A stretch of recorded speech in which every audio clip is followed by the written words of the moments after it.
मेरे दत्तात्रेय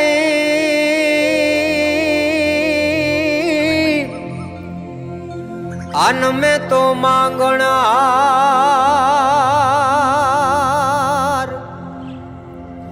સૌરાષ્ટ્રના એક એવા પ્રદેશની વાત કરવી છે જ્યાં કળા, કુદરત, સાધુતા અને ખમીરી એક હારે જોવા મળે. તો વાત છે સોરઠની. આમ તો એવું કહેવાય છે કે સોરઠ ધરા ન સંચર્યો, ન ચડ્યો ગઢ ગિરનાર, ન નાયો દામો રેવતી, એનો એળાઈ ગયો અવતાર.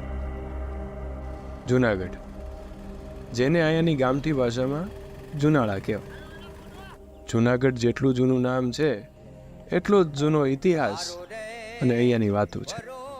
પણ વાત તો મારે તમને એવા જોગીડાની કરવી છે જેણે પોતાની માલિપા કેટલાય સાધુડા, ઇતિહાસ અને લોકવાર્તાને સમાવી રાખ્યા છે. એવા હિમાલયથી પણ પ્રાચીન અને જોગંદરના જોગંદર એવા ગઢ ગિરનારની. આમ તો ગિરનાર ચડવાનો વિચાર આવે એ જ ભાગ્યની વાત છે. ગિરનારે તો ગિરનાર પહેલા આવે એક પૌરાણિક મંદિર જેનું વર્ણન મર્કંડ પુરાણમાં છે. એવા ભવનાથ મંદિરથી ગિરનારની યાત્રા ચાલુ થાય છે.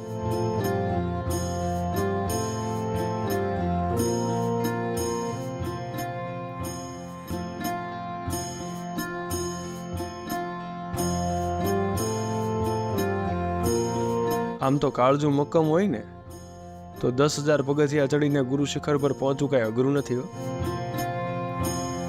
તારો રે બરો મને ભારી ભારી રહેવો ગરવો. વિવિધ સંસ્કૃતિને પોતાની અંદર સમાવીને બેઠેલા ગિરનારની ટોચ પર જૈન સંપ્રદાયના 22મા તીર્થંકર નેમિનાથજીનું મંદિર આવેલ છે. એવું પણ કહેવાય છે કે 15મી સદીમાં બનેલા અંબાજી મંદિરના દર્શન કરવા વર્ષે લાખો લોકો આવે છે. અને આ લાખોનો સર્જનહાર કાળિયો ઠાકર પણ રૂકમણીજીને લઈને આ અંબાજી મંદિરના દર્શન કરવા આવ્યા હતા. બરો મને ભારી